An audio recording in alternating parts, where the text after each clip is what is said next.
Hello everyone, welcome or welcome back to Hayley's Space. My name's Hayley, I'm a nurse and knitter from Melbourne, Australia, and this is another episode of my knitting podcast. I do knitting podcasts on this channel, and I also have been doing a lot of project vlogs showing you the process of my knits from start to finish.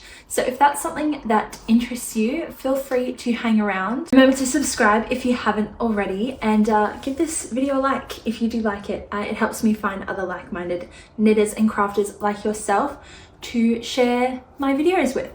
Definitely check me out on Instagram as well. I post all the time on there, so if you want to see little sneak previews and snippets and updates between podcasts, definitely go check out my Instagram. Everything is linked down below as always, along with any other things that I mention in this video, like patterns, yarns, etc. It's all down in the description box. If you are new here, I do follow a standard podcast format. I start with a little bit of a life update, a little bit of a chit chat, and then I go into finished objects, works in progress, acquisitions, and plans, and then a little chat at the end about other hobbies that I've been enjoying, things I've been watching whilst knitting, listening to, reading, all of that good stuff. So feel free to hang around till the end to see all of that chit chat. I do have myself a hot coffee. I am in desperate need of this coffee today. I have so much to do, but I needed to sit down and film this podcast, and it's been raining, it's been gloomy outside, so it's just the perfect day to film a podcast. Okay, I feel like I literally just filmed my last podcast. I think I said this last month, but October has completely flown by. We're literally almost at the end of October, and before we know it, it's probably going to be Christmas time. It's just absolutely insane. I feel like August was literally just yesterday. Where did September and October go? I have no idea. I've been working a lot. I had nights, which you would have seen in my most recent vlog. No, the vlog before that. My most recent weekly vlog. I don't know where the month really went. It's kind of just run away from us, which feels insane.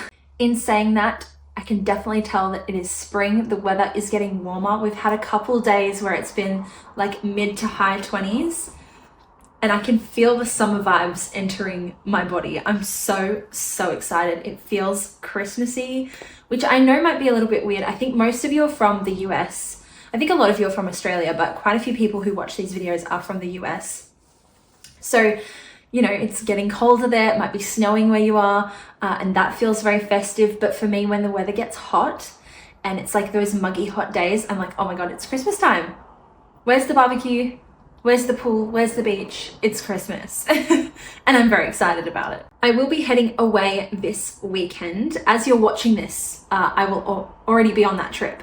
But my family are flying in from Western Australia, and my boyfriend's flying in from Townsville. And we're having a little trip away. My family are here for a week. So we're going away this weekend to a little location that is knitting related that I suggested to my mum, and she instantly booked. I think I'll try and keep it as a surprise, but literally if you go to my Instagram right now, you'll be able to see where I am, because I will be posting like it's nobody's business. And I am also going to be vlogging that trip as well. So we're heading away on that trip tomorrow, which is super exciting. I'm buzzing. I'm so excited. And then when we come back in the middle of next week, we're going to the Coldplay concert in the city, which is super exciting. So we'll be staying in the city for a couple days as well. So another reason to go check out my Instagram. I'll be posting all of my updates from the trip and everything over on there. I will be wearing some knitwear over the weekend as well. The weather's not looking too hot, so I'm still able to squeeze in a couple more wears out of my hand knit sweaters. But yeah, go to my Instagram to see what I'm up to. I think that's all I really have to say. Let's talk about some knitting. As always as well, let me know in the comments what you're working on currently, what your current whips are, and what you're working on whilst watching this video. Let's talk about finished objects. I have one this month to show you. I have been trying so terribly hard not to wear these so that they could stay nice and clean and pristine for the podcast. So I'm literally going to put them on after I finish talking about them. But they are my October Colourwork Cuff Club socks. These are the October charts of the Colourwork Cuff Club by Summerly Knits. If you're unfamiliar with the Colourwork Cuff Club, I have talked about it a few times in previous podcasts, so I'll try not to talk your ear off about it. But it's a pattern series that's brought out by Summerly Knits, and you make a one-off payment to get the base sock pattern.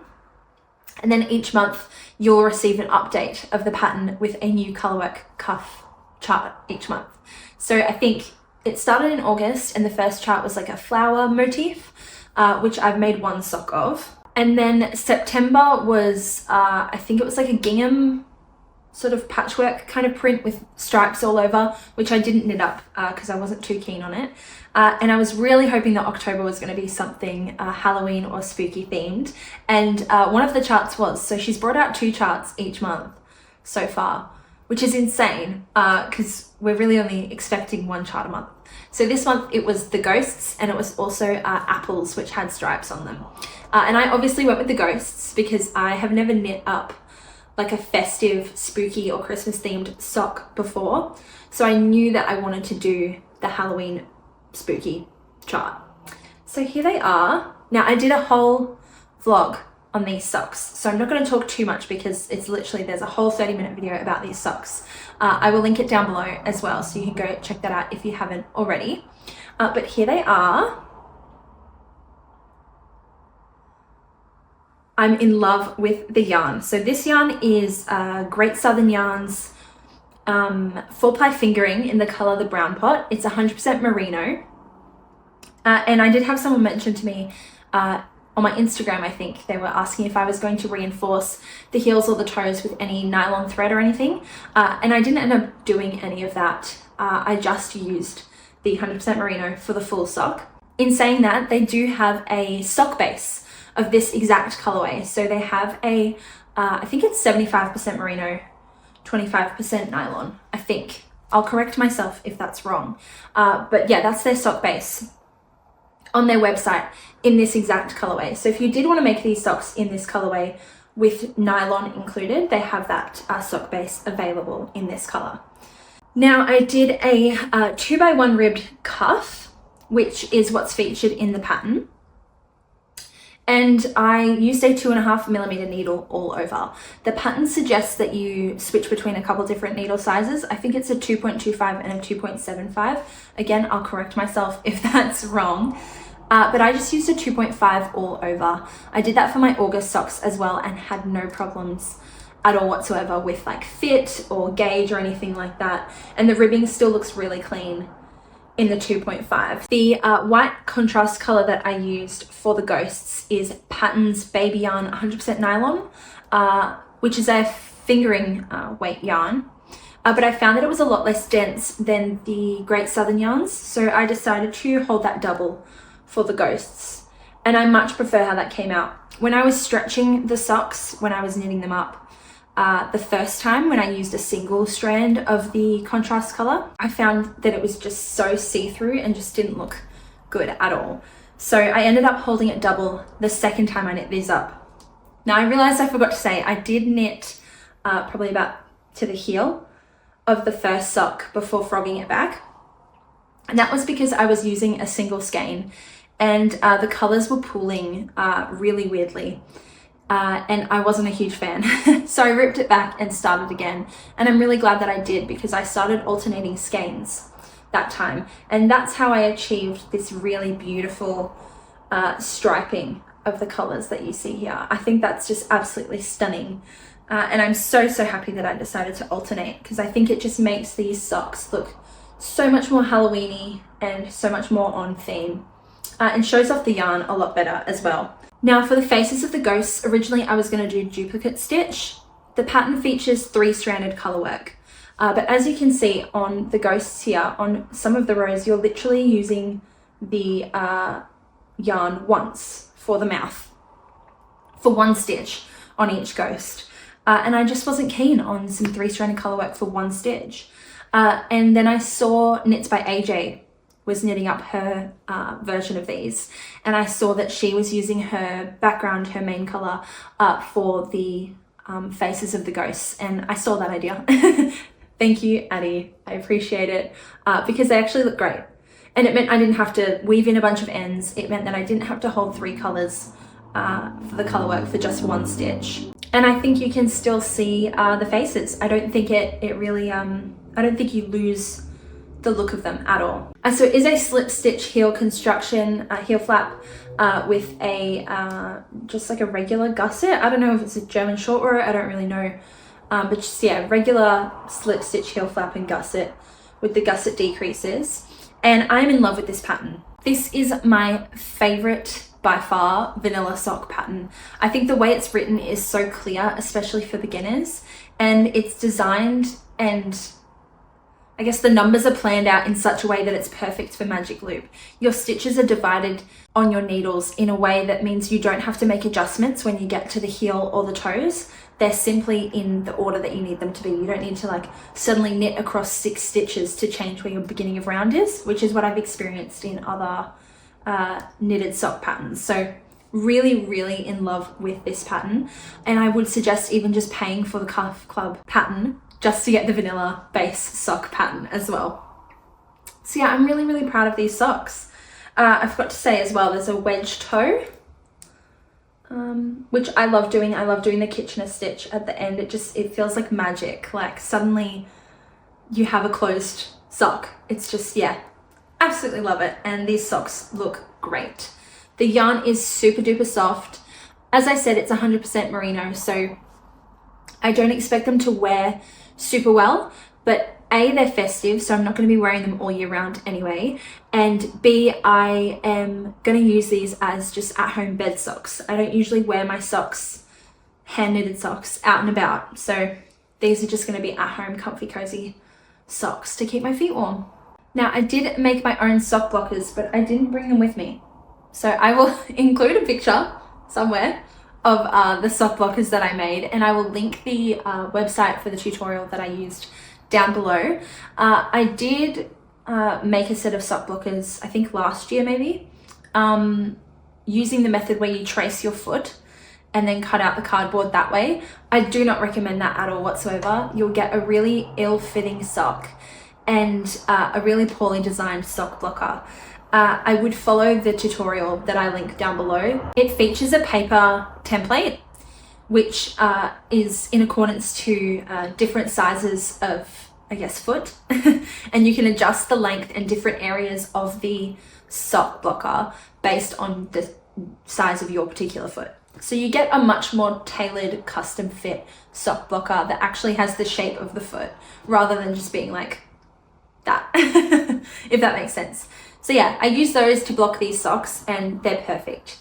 They fit perfectly. I have quite large calves, so I find the sock blocker that I made that has, you know, the shape and the size of my calf makes the socks really stretch out like that after they're blocked, which meant that they didn't really stay on my leg. So having a really straight ankle calf section of the sock blocker means that these actually stay up properly. So those are my October Colourwork Cuff Club socks. I'm so happy with these. I'm going to put them on right now. I'm really excited to see what the November chart will be. I'm especially excited to see the December chart because I love Christmas and all things festive. But I'm excited, I guess I'm more interested to see what the November chart will be because it's that weird phase between Halloween and Thanksgiving festivities and like autumn and fall in the Northern Hemisphere and Christmas. So I wonder if she'll just keep it something neutral or I don't know. So I'm interested to see that. She'll be coming out next week.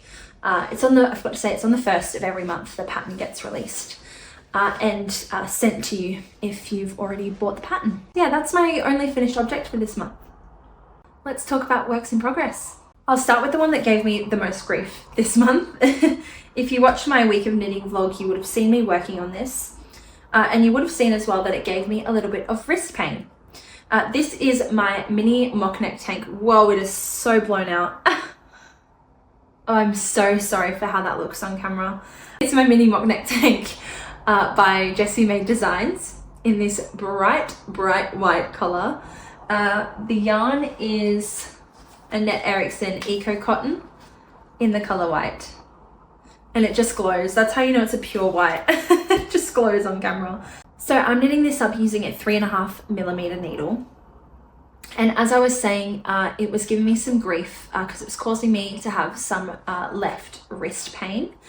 when knitting it up at the start of this month. I was really eager to knit on it and have my first summer knit done this month so that I could wear it on the warmer days. But I just found it was just hurting too much and I just couldn't knit on it as much as I wanted to. Additionally, I was hoping to use just one ball of the eco cotton to make this top, but that did not happen. And I was talking about it a lot in the last podcast about how I was really not wanting to buy another ball of yarn because it was supposed to be a stash bust project, but I gave in and I just bought a second ball. And so I think last podcast, where was I up to? I don't remember where I was up to. I think I had just cast on, but I've joined in the round now, and you do all of the finishing as you go. So you can see the ribbing on the underarm there, and you've got the ribbing on the edge as well of the armhole. So you do all the finishing as you go. It's top down. You do short rows at the back to shape the neckline, and then you come over the two shoulders and join in the round under the underarms. So yes, I joined in the round, and now I'm literally just going to knit until I run out of this second ball. I do not want any of this yarn left over in my stash. I will be very disappointed if I have any left over. So yeah, I'm just gonna knit until it run out and hope that the top is long enough. I have tried this on and it's definitely not long enough yet, but the stretch in this cotton is fantastic, and it just molds to my body the way that I want it to. So I think it's gonna be a perfect summer staple. I'm really excited for that. Now in the pattern, the neckline I think is a ribbed neckline, but I've opted for a I-cord neckline. That's just because I like the way the I-cord looks. I'm a huge fan of I-cord bind off, applied I-cord, everything. I love the way I-cord looks, especially on summer knits. So I've done that for the neckline. I think I will follow the pattern for the ribbing at the bottom, just because I think the I-cord might be a little bit too tight around my waist. I tend to knit I-cord really tight. We found out from my cumulus blouse. So yeah, I think I'll do the pattern's suggestion on the ribbing at the bottom. But yeah, that's where I'm kind of up to. As I said, I don't want any leftovers of this yarn, but someone did suggest in the comments of my last podcast, and thank you for this suggestion, to use any leftover yarn to make scrunchies, which I just thought was the coolest idea. So I have downloaded the, what's it called? It's called the Soho Scrunchie by Tori Yu. And it's a free pattern that you can customize to different gauge yarns that you have and different size scrunchies as well. So I think I will use that pattern for any of my leftover yarns, especially this one. As you can see, it's been on hold. I think I was using the needles for something. I don't know what, but the needles are free now, so I might put them back on this project. It's just nice to have like an easy stockinette project on the go at all times. You know, if I'm going to the cinema or something, this will be a really good one to take with me. So that's that. That's my mini mock neck tank. Okay, the other summer knit that I have on my needles, I have made zero progress, which seems to be a common theme with this yarn. I think this yarn in particular is just not exciting me at all, but I want to use it, and it's nice to knit with. So it's all tangled. I don't know why I'm even trying to untangle it. But this is my camisole number 11 by My Favorite Things Knitwear. It was in this stage when I showed you in last month's podcast because I got excited, bought the pattern, cast it on when I was on night shift, and then realized I have so many other whips on the go that I just can't work on them all at the same time.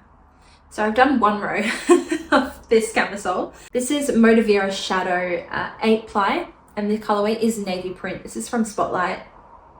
It's just like a variegated navy denim sort of yarn. I'm using a 4mm needle for these. And as I said, no progress. I'm excited to have the finished object.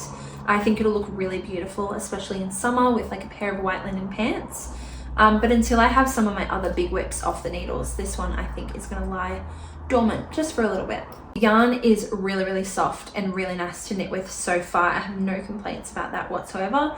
And the pattern's really easy to follow. So no complaints so far. But yeah, hopefully I will have more of an update next month. As you can see, I'm not really a summer knit kind of person. They don't excite me as much as like sweaters and things like that. But I do like to have them every now and then. And I think the finished object appeals to me a lot more than the actual process of making them. All right, this next one has a lot more progress, so it's a little bit more exciting. But this is my modified moby sweater man by Petite Knit. I've been talking about this sweater for a long time, so I'll try not to harp on for too long. But here it is. I'm so excited about this. It is on hold, the body's on hold at the moment, so it's a bit scrunched up at the bottom. But yes, this is my modified version of the Moby Sweater Man by Petite Knit. I'm using cleckheaton Country 8-ply, which is a 100% wool yarn in this really beautiful creamy colorway, which I just think is stunning with all the cables. It just has beautiful dimension to it. It's not like a single color yarn. I haven't got like a solid ball to show you, but I don't know if you can see there's like some darker browny bits in there, twisted in together. So it just has a lot of dimension to it, and I just think that's so perfect for these cables. Last time I spoke to you, I was here with my croissant stitch marker. My dad loves croissants, so I thought that was the perfect stitch marker for this project. I don't know if I said it's a gift knit for my dad for Christmas. This isn't for me, this is for my dad.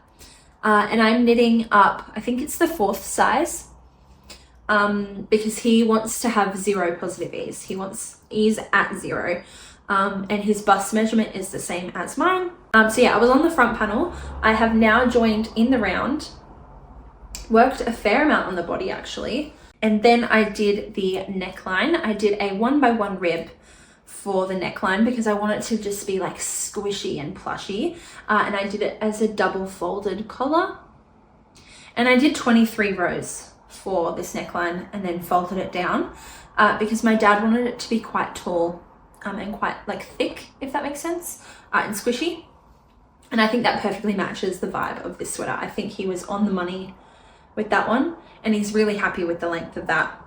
And now I have started a sleeve. I'll really try to show you this properly. I am modifying the sleeves as well, just the cables.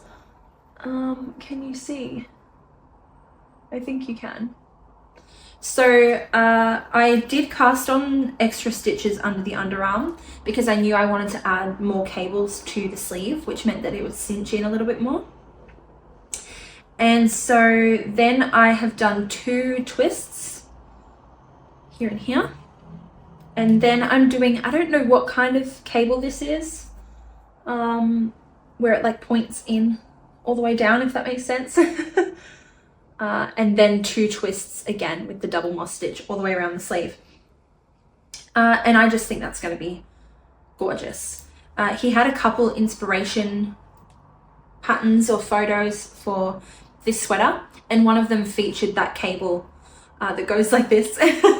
And I just thought, yeah, cool, I'm gonna steal that part of it. But yeah, it's just coming along just stunningly. I did see Petite Knit release the Dagmar jacket, which features these honeycomb cables as well, and she's bringing out the Dagmar sweater, and I don't know whether I want to knit up this for myself or the Dagmar sweater for myself. I don't know. There's so many cable sweaters that I want to knit, and because it's coming into winter in the Northern Hemisphere, everyone's releasing all of their like wintry patterns, and I just don't have enough time in the day to knit them all. But this is coming along beautifully. I did want to have almost a whole sleeve done by the end of this month for when he came to visit, so that he could try it on. But I just didn't have the time to get that far in this project, which is fine. He's going to try it on anyway, just to assess the fit. Yeah, and then we'll go from there. But it's addictive. It's so addictive. These cables at this gauge are just stunning. I forgot to say, I'm using, I think it's a 5mm needle. I think it's a 5, maybe it's a 5.5. Anyway, and yeah, the cables at this gauge are just delicious. So yeah, that is my modified Moby Man. I am still expecting to have this done by Christmas, because it is a Christmas gift. But if I can have it done by his birthday, that would be even better. His birthday is December 13th, so that would be awesome, because then I could give it to him as a birthday present. 13th? December 13th?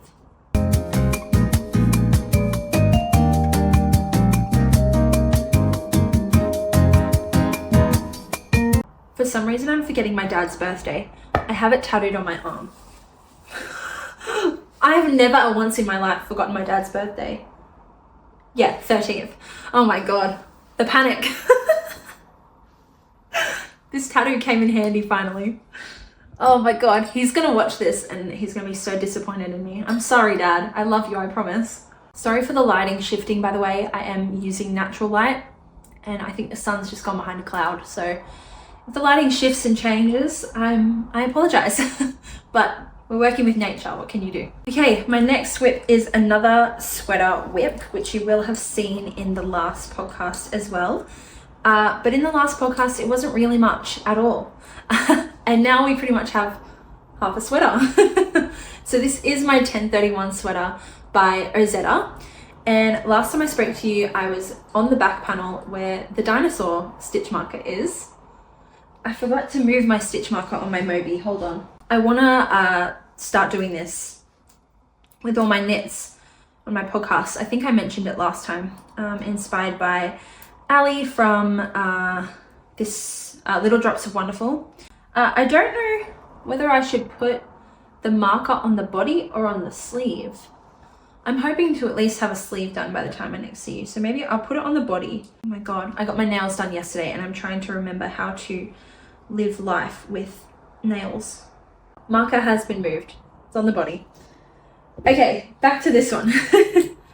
I was on the back yoke where the dinosaur stitch marker is.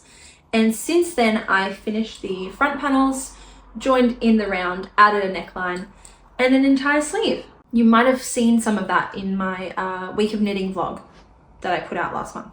But yes, this is in Lincraft Shadow Marble or Shadow Marl, because I've seen some, I'm pretty sure my ball band says Shadow Marble, but online it says Shadow Marl. So I don't know which one it is. It's one or the other. I'm going to keep saying Shadow Marble because that's what's on the ball band of my yarn.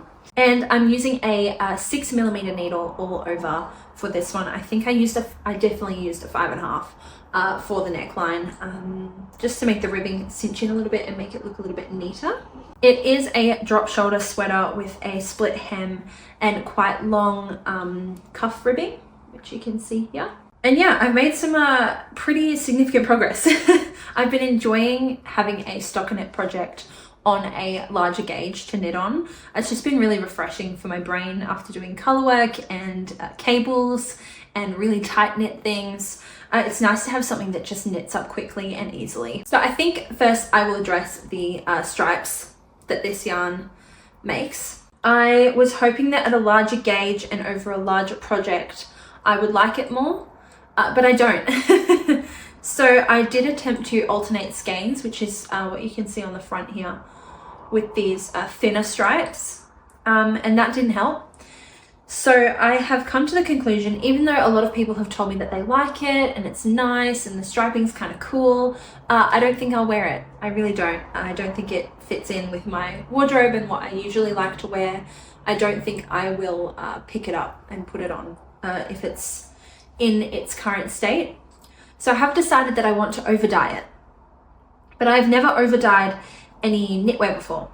So I wanted to ask you guys if you had any tips on over dyeing your knits. I know that you need different dyes for different fiber contents, and I'll put the fiber content here of this yarn so you can give me some advice as to what I should use. I know Rit Dye is a brand that some people use, but I just don't really know like what to do. So any tips would be appreciated. I want to dye it black all over once it's finished. So if you have any suggested brands, methods, tips, tricks, anything like that, please, it would be greatly appreciated if you left it in the comments. I'm hoping to have this done by the end of next month, so I can get at least a couple wears out of it before it gets too hot. So yeah, I'd like to dye it in the next couple of weeks. So yeah, let me know what tips you have. Now, with regards to yarn, I have a small little bit left, and then I have my book club cardigan, which I need to frog. I was using the yarn for this. You would have seen it in a couple other podcasts, but I just didn't like the stripes, and I thought dyeing this would make the, you'd lose all the cable definition, and the gauge just wasn't very comfortable. So I am going to frog this and use the yarn from this. So I should have enough to finish this sweater, I hope. I want to next pick up for the second sleeve and knit that up. And then I will try this on and see where we're at in terms of length. I do want it to be quite long. I want it to cover my backside. So I don't know when I should start the split hem. So I want to finish the second sleeve so I can try it on and see where we're at and decide how long the body needs to be before I split. But yeah, that's my 1031. As I said, I'm loving knitting on this. It's another addictive one that I had to force myself to put down so I could finish some other whips. But yeah, I want it done in the next couple of weeks. That's the plan. So my next whip is actually a test knit that I'm doing for Laura Penrose of Penrose Knits. And I am testing her Maxine sweater, which is a sweater pattern that's coming out mid-November-ish. At least the test ends mid-November. And the pattern should be released not too long after that. But it is this circular yoke colourwork sweater that features either a turtleneck or a double folded collar, and also quite long cuff ribbing. And it's just gorgeous. I don't remember where I was up to. I think I was just done with the colourwork. Last time I showed you, I'd done some of the body, I'm pretty sure. But since then I have worked both sleeves and I have worked the neckline. So I am using Bendigo Woolen Mills Classic 8 ply. I'll show you all the colours. So the main colour is Magnolia, which is like this creamy off-white sort of colour. Okay, now the contrast colours, which I have a lot left over of, because Bendigo Woolen Mills does their yarn in 200 gram balls. So I'll tell you later what I'm planning to do with all of this yarn. But this one here, contrast color one, is called Raffia. It's like this light beigey brown. Contrast color two is Broadleaf, which is like this rich foresty green. Gorgeous. Probably one of my favorites of the bunch. Contrast color three, I used Ember Mix, which is like this rich burgundy sort of color. It looks a lot more red on camera, but it is very dark burgundy, kind of like matching my nails. And then contrast color 4 is Caramel, which is just this chocolatey brown color. And the last one, which is probably my number one favorite, I think, is Pale Eucalypt, which is like this eucalypty sage light green. So those are all the contrast colors. Now I'm not knitting the suggested size for my bust measurement. So this pattern suggests 5 to 12.5 centimeters positive ease, but I got accepted for the second size, which means that this is giving me some negative ease / neutral ease. So it is not loose at all. So anytime I talk about the fit of this sweater, just keep that in mind. It's not the suggested ease for this pattern. And if you're going to buy this pattern when it does come out, just keep in mind that my version is tighter fitting than what is suggested. So I did have a problem with a moth this past month when I was working on this. I was knitting up some of the body, so I hadn't done the neckline or the sleeves yet, and I found in one of my balls of magnolia a moth. I panicked, I freaked out. I think I featured some of that in the vlog, and I shoved all my yarn in the plastic bags in the freezer for a week. I think that's helped. I don't really know. I'm worried because I have a lot more wool based yarns in my stash now. I've gone from having a lot of acrylic and a lot of like wool blends to now having a lot of 100% wool that smells like wool and is all stored together. So I am a little bit worried, but I think putting the yarn in the freezer made me feel a lot better, and hopefully has killed off any little eggs, children that were growing in my yarn. It like makes me feel sick, like I'm nauseous, sick to my stomach thinking about it. I hate bugs like being on me, in my clothes, in my sheets, whatever it is. It just, ugh. gross. So I was not vibing with that at all. So then once I got the yarn out of the freezer, I was able to work the neckline. Now, I wasn't sure about the neckline really. I knit it to a certain length. I knit it to, I think it was 13 centimeters. And it was at the length that I liked, but the pattern does suggest 18 centimeters. So I was a bit worried. Laura has included in the test knit a list of things that you are allowed to modify and don't need to seek permission for, and the neckline length is one of those things. It's knit it to your desired length and what's comfortable for you. And so I was like, okay, 13 centimeters, it's not too bad, but I wasn't sure. So I put a poll on my Instagram and you guys suggested to keep it at the length that it was. But I did also message in the test knit group chat, and Laura did remind me that it will stretch with blocking, which means I'll lose some of the length on the neckline. So I knit it a little bit longer. I knit it, I think, to 16 or 17 centimeters. And I think that's going to be perfect. When it stretches out just a little bit, I think it's going to be beautiful. It is a 2x2 rib on the neckline and also on the cuffs, and it will be on the body ribbing as well. Now, also with regards to the neckline, I have never really done a lot of 2x2 rib bind offs before. I've mainly only done 1x1 ribbing, or if I'm doing 2x2 rib, it will be on the cast on edge, for example, on a sock. So I wasn't sure how to transition from a 2x2 rib into a 1x1 in order to do an Italian bind off. So I looked up a couple of videos, couldn't really find any. I will link the one that I used down below because it was really, really helpful, really simple, really straightforward. And basically what you do is you swap your stitches over so that they go from being a 2x2 rib into a 1x1. And that left me with some leaning stitches. I really don't know if you can see it. But you can see that my rib sort of leans in one direction, which is fine because I fold the collar down. And so you've got that inside edge that looks fantastic. I think it looks absolutely gorgeous. The finishing is stunning. So the inside looks fine because the leaning is on your pearl stitches on the inside, so you can't really see. Whereas on the outside, it's on your knit stitches. I'll try and include a picture so you can see what I'm talking about, because I might just be talking nonsense here. But then I was thinking about the ribbing on the cuffs. And because these aren't folded edges, I didn't want to have the leaning of the rib.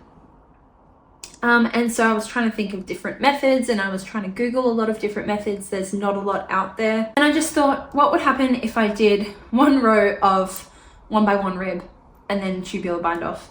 And I did that and it looks great. At least I think it looks great. I don't know if you can really tell. I think when you stretch it out, it's less noticeable. And I think with blocking, it's going to look good. And from far away, it just looks like a regular sewn bind off. So yeah, that's all I did. I think I'm going to do that for the body ribbing as well. Literally do 2x2 until it's the length that I want it. Do one row of 1x1 rib and then tubular bind off. Bish bash bosh. Looking fab. Easy. So yeah, that's how I kind of combated that issue.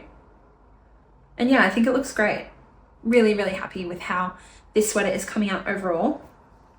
I wanted to be able to try it on for the podcast because I also want to see how long it is, because I want to know if I can start the body ribbing yet, because I'm really, really keen. I am currently working on the body, but all of my cords are in use. I am vlogging the whole process of this sweater. It is my first ever test knit.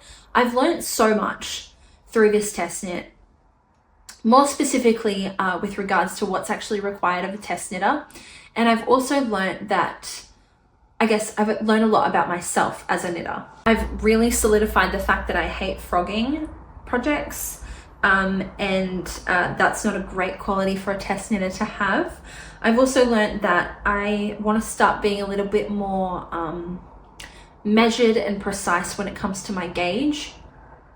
A lot of people spent a really long time ensuring that they were getting the perfect gauge. I know one person knit up the whole colourwork yoke and then measured their gauge after doing the whole colourwork yoke and ripped it back because their gauge was off. And just personally for me as a knitter, I think that that's obscene. I'm like, oh my God, all of that hard work you're going to rip back because you're 2 stitches off gauge. But for a test knit, it's so different.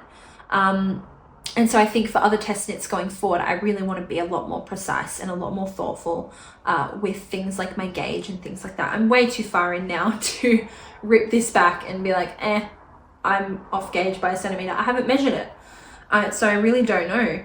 And that's what I mean, is like, I want to be if I'm going to do test knitting in the future, I want to be a lot more precise about it. I want to be measuring my gauge as I go along and making sure I'm following the pattern appropriately. But for my first test knit, I've been really enjoying the experience and I've learned a lot so far. I love the pattern. I think Laura has designed such a gorgeous design that is so versatile.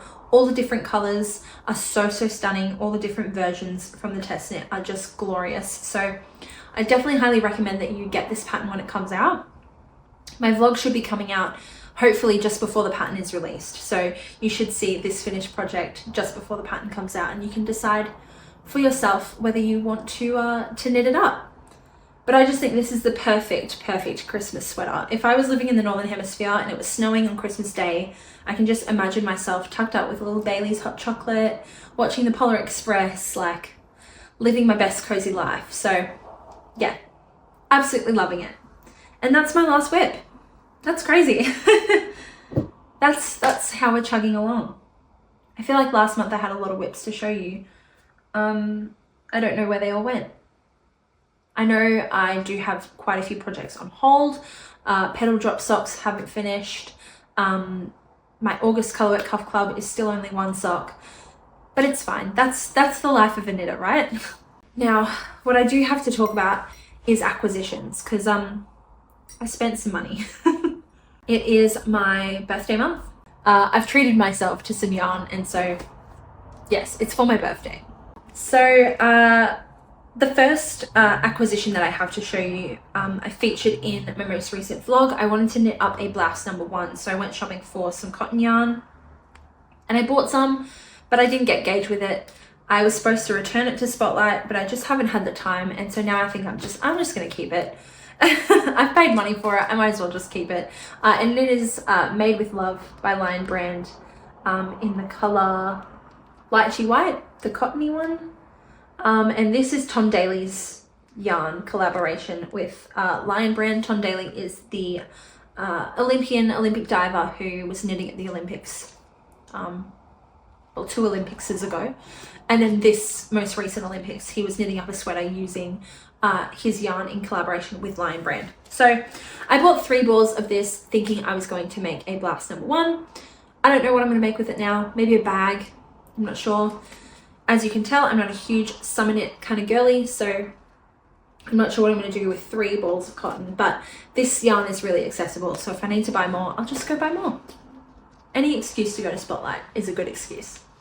So yes, that's my first acquisition from this month. I did a massive order from Wool Warehouse, and I'm always so blown away with how fast Wool Warehouse ships their yarn to Australia. It's a UK based yarn store, and it's where I get drops yarn, all sorts of yarn. They have heaps of stuff on there, stuff that isn't accessible in Australia in person. And it took a week, I think. Yeah, a week to get here. I was just completely blown away. It took a couple of days for it to be received by Australia Post, and literally the day that it was out of like customs, it arrived at my house. So thank you so much, Wool Warehouse and Australia Post, for being so freaking fast with your shipping. But yeah, the intention was to order a bunch of sock yarns to try. I don't really have like sock yarn in my stash. I have some, but not a lot to choose from. And I thought with the Colourwork Cuff Club still going and me still being interested in that, I wanted to have enough sock yarn to choose from. And I want to knit up some more socks in the coming months. So with that being said, this is all the sock yarn that I bought. I asked you guys for recommendations, and someone suggested West Yorkshire Spinners. This is their signature 4-ply. I really don't know if you can see that. There we go. And this is in the color Candy Floss, which is this really gorgeous pink color. And I actually want to use this to make I think they're called the Very Berry socks, by Stone Knits, and they're just the socks with strawberries all over. So this yarn is made in the UK. It is 75% wool, 25% nylon. And first impressions, it's really, really soft. Like really soft, like squishy, beautiful. And I think that's just the perfect shade for the Very Berry socks, which I've wanted to knit up for so long. So yeah, that's the first one. I wanted to get more from West Yorkshire Spinners, but this one I think was £8 for 100 grams. And that just was quite pricey for me. So I only got one. Now I treated myself to my first ever Skeins of Cascade Heritage. You guys also recommended this one to me. A lot of my knitting friends use Cascade Heritage for their socks. And I thought, you know, I have to try it. So it is 75% superwash merino and 25% nylon.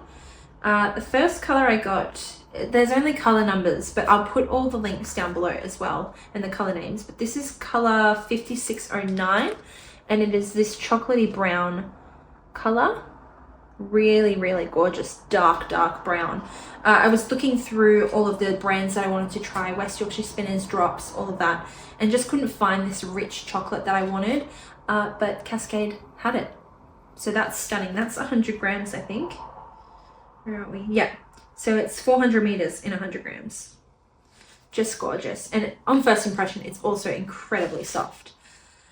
Then also from Cascade Heritage, I got color 5608, which is just this rich green. Look at that on camera. That's stunning. It's a little bit brighter on camera than it is in person, but I want to use these for some Christmas socks held with a like a red or a burgundy sock yarn that I got, which I will show you in a sec. So yeah, that's my Cascade Heritage, my first ever Skeins of Cascade Heritage. I feel like a real knitter now. I feel like I'm, you know, branching out into the world of cool yarns, which is awesome. I have a giant basket of Drops Fable. This was another one suggested. I've heard about it everywhere. I have tried Drops yarn before. I've tried Drops Baby Merino and Drops Kid Silk Mohair, which I loved. But I have heard of Drops Fable as well. It's one of their sock yarns. And I just thought I'll give it a go. And it's super affordable. It was like £2 for a 50 gram ball.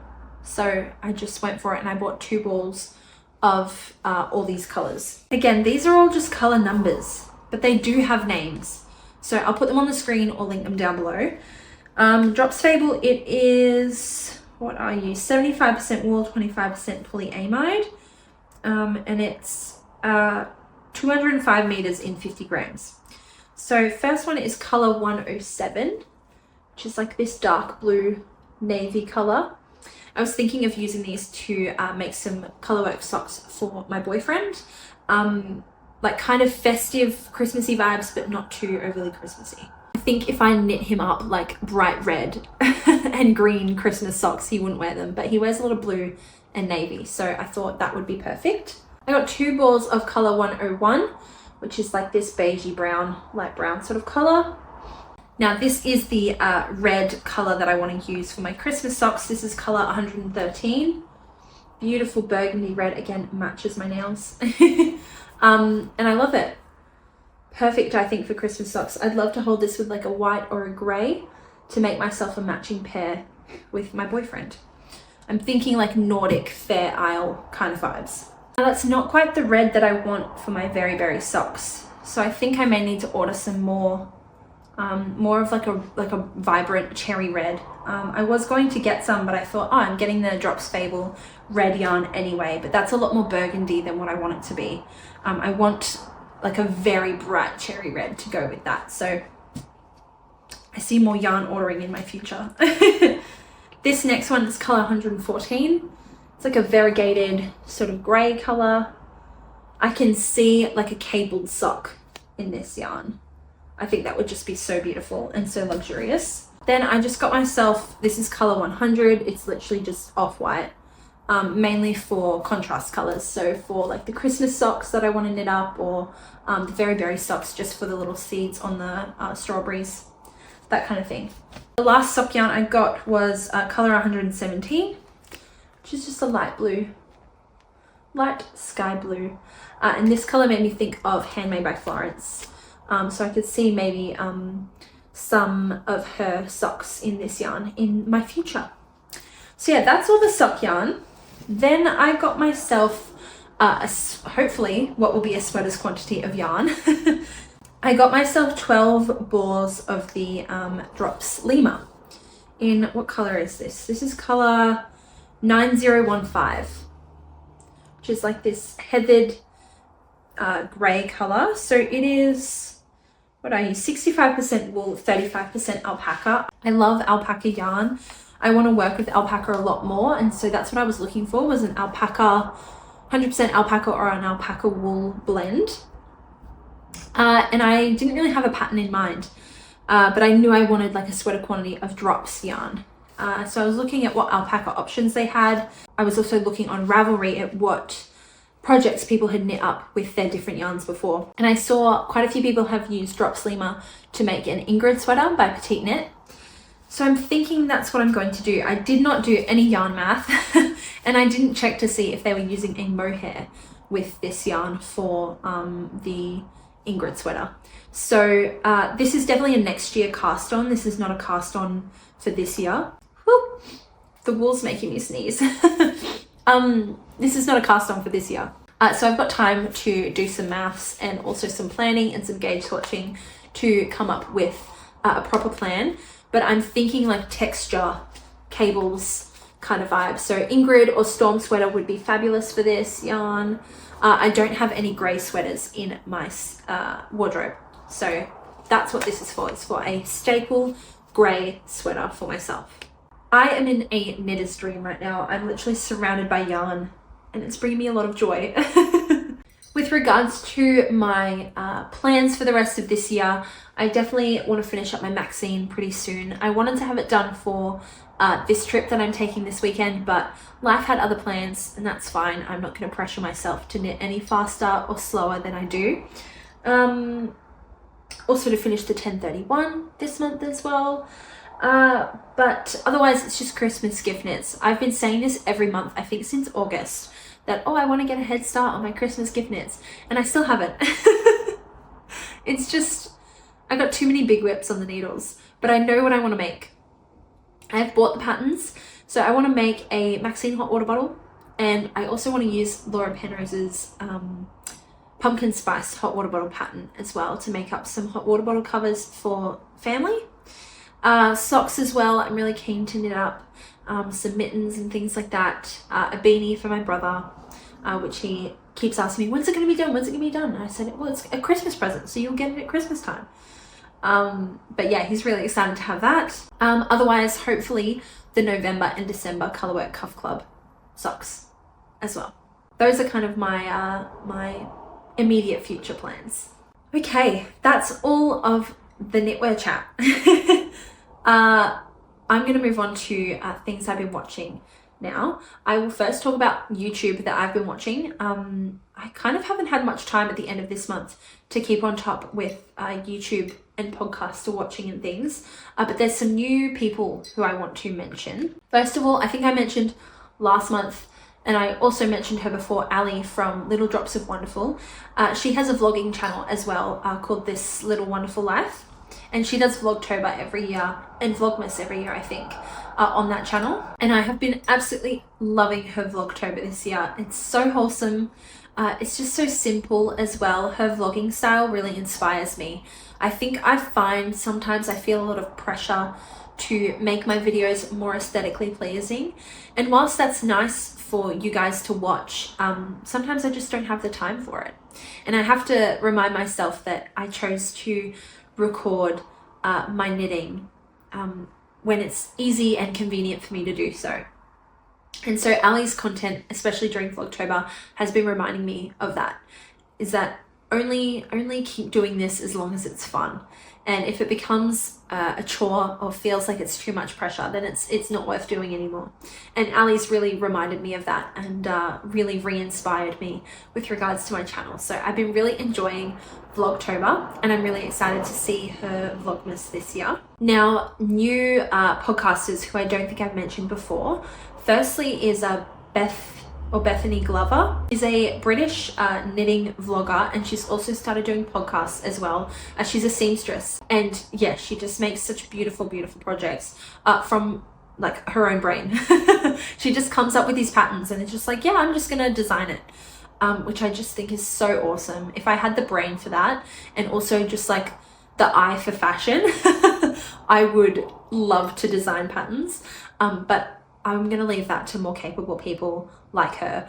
Her knitting inspires me so much, and I really hope that she goes far in the knitwear designing world, because I think that she's just incredible. And I love her vlogs too.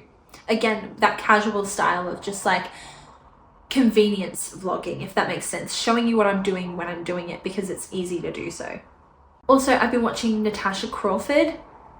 She's been coming out with quite a few vlogs as well recently, which I have really been loving. I love her accent as well. Just anyone who lives in like the UK, any area of the UK, you could be from Norwich and speak, you know, in unintelligible sentences and I will still adore your accent. Yes, anyway, love her videos as well. Also, Aver P. Wow, I'm mentioning a lot of British people. I just realized everyone except for Ali on this list are from the UK. So yes, Aver P, she's based in London as well. She designs knitwear as well, but has some really cool vlogs, and she has a really interesting, like a really interesting fashion sense. She knits a lot of things that I would never personally wear, which I can find really inspiring sometimes to see. Then we have Blank Stitches as well, another British knitwear podcaster. I think she's fairly new to podcasting as well, but she has very similar, like a very similar color palette to Handmade by Florence, and I just love the way she speaks about her knitting. Yeah, really enjoy her channel as well. Lastly, I have a non-knitting channel suggestion. Her name is Caroline McQuiston, and she lives on the Isle of Skye in Scotland, which is literally like my dream. If I could live in Scotland and just knit in a corner and drink tea and be happy forever, I would. Like, that is my life dream. I would love to like retire in Scotland. Oh my god. I've never been to Scotland, by the way. It's on my bucket list. I've always wanted to go, but she is literally living my dream. She has a cute little house there with the most amazing view and the cutest dog, and her and her partner run an Airbnb out of their like granny flat or garage or something. So if my boyfriend and I ever go to Scotland, I really want to stay in their Airbnb because it is just so incredibly gorgeous. And she vlogs like her life, her weekly life. She goes on the most beautiful walks. The scenery is insane, and yeah, I'm just kind of living vicariously through her on her channel. So that's all the YouTube I've been watching. In terms of TV, I did talk a little bit last time about The Rings of Power, and I did finally watch the last episode and I cried. I know there's a lot of controversy in the fandom about the show and some people don't like it, but I really thoroughly enjoyed this season. It felt magical. It felt like I'd been transported to Middle Earth. I felt like I was there with the characters, and like we all know how this ends, you know what I mean? Like we know the end point of this show and we know what happens after, you know, with Frodo and Sam and all of that. Like, so I feel a lot of joy from seeing this part of the story being explored. Because, you know, I've seen the Lord of the Rings movies a million times. I've seen the Hobbit movies a million times. I've read the books. So to see this part of the story be explored in depth on the screen is just, it's so beautiful. And yeah, it's just so captivating for me. As I was watching the last episode, I was kind of sitting there thinking, how are we going to end this on a high note? So many bad things have happened now. You know, Sauron is rising to power. He's almost at his full power. Like we're getting to the point where, you know, Sauron is the big bad. He's taking over, like it's happening kind of thing. How are we going to end this season on a light-hearted note? And spoilers if you haven't watched it already, skip to this timestamp if you haven't seen it. But we end the season with Gandalf sitting with Tom Bombadil in his little hut cabin thing, singing. And I cried.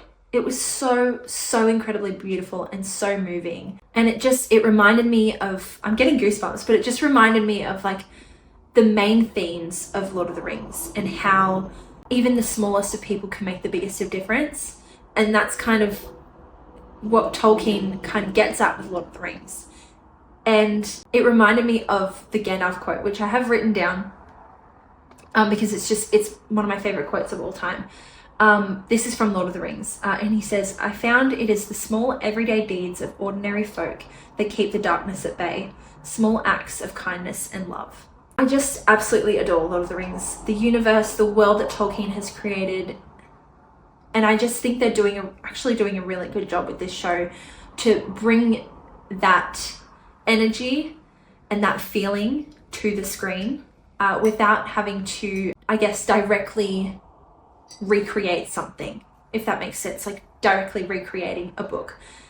They're able to create that atmosphere whilst also exploring new ideas and new stories. And I think that's really fantastic. And I really hope that we get to see the rest of this show come to fruition and see the vision that they have had for this show and get us to the point where it's the start of Lord of the Rings.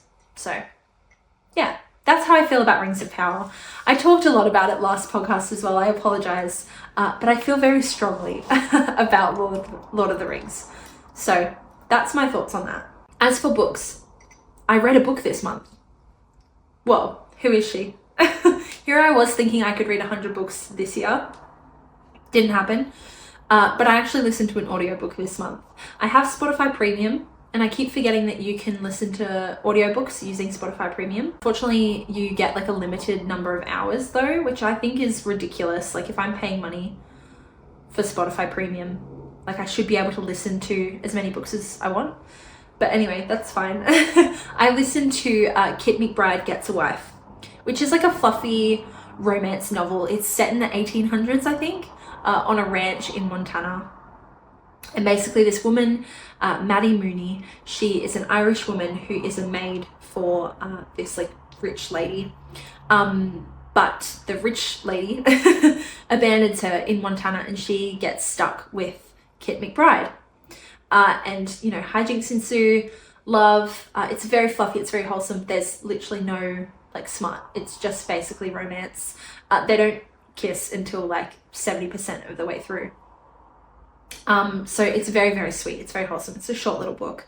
I would recommend it though if you're in the market for some fluffy, wholesome romance. Now, I do want to read some more this month. My reading mojo has been sort of invigorated with listening to that audiobook and being able to tick it off as read on Goodreads. That just like, it's like a sense of satisfaction when I do that. My Goodreads as well is linked down below. So if you want to be my friend on Goodreads and see when I'm actually reading, I do update on there when I do actually read books.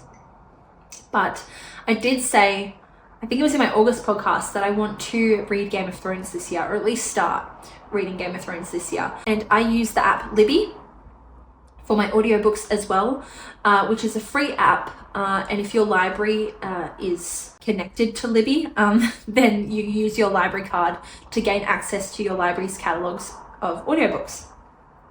I think as well, if you can't find your library on Libby, the app called BorrowBox as well is a great one. I'm signed up to, I think, 4 different libraries, and I think 3 of them use Libby and 1 of them uses BorrowBox. So you've got a range of selection of apps if you have different libraries. But I have borrowed the first Game of Thrones on Libby and I have started listening. I've listened to like 2 minutes. And yeah, I really want to listen to that this year, and I think it's going to be the perfect cozy book to listen to on my trip this weekend. I am also starting to read Outlander, the physical book. I was going to listen to the audiobook, but I really want to read it physically. I have seen the show. I'm not up to date, but the last season they just wrapped filming, and that show has a really special place in my heart, and so I've always wanted to read the books, and I'm finally getting around to doing it. So again, that's another cozy read for the end of this year. As for Formula One, it was so nice to hear from some of you last month that you liked the Formula One chat. I don't know a lot, I'm not an expert, so never take what I say as gospel, but I do have opinions and I like to share them. That's why I press record every month on these videos. But I did watch Austin, which was last weekend. It was upsetting to see Daniel not there. Austin is one of his favorite races, one of his favorite places. It was really sad to see on TikTok and Instagram and everything, people posting photos and videos of Daniel Ricciardo's face plastered everywhere, all over the promo stuff, not him actually being there, which was really heartbreaking for me. There was a booth that was set up in Austin where it was like send a letter to Danny, or say goodbye to Danny or something, and it was a booth where people could go and write letters to Daniel. And I'm gonna cry. It was just really nice to see the community sort of gather together to try and give him the send-off that he deserves, because he did a lot for the sport and he deserves better. Yeah. F you, Red Bull. Anyway, I got bored during the race. I watched it before work. It was on at 6 a.m. here, and work started at 7 a.m. So I was watching it on my way to work, and then just before I started work, and I actually got bored and I wasn't fussed about turning it off to start my shift. Yeah, there wasn't much going on. I think qualifying was more exciting to watch the previous morning than the race itself. We've got another one this weekend. I don't know what race it is, but we'll see how that goes. Hoping for some better performance for McLaren this coming weekend, but we shall see. We shall see. Okay, I'm gonna stop yapping on because I could talk all day. I feel like I haven't like sat down and talked to you guys properly for ages. I've just been in work mode and like vlog mode with everything and all my projects. So it's nice to catch up. Thank you for joining me. I really appreciate you listening to me talk about everything and share in this wonderful hobby with me. As always, let me know what you're working on. I'd love to hear what you guys are working on. Gives me a lot of inspiration.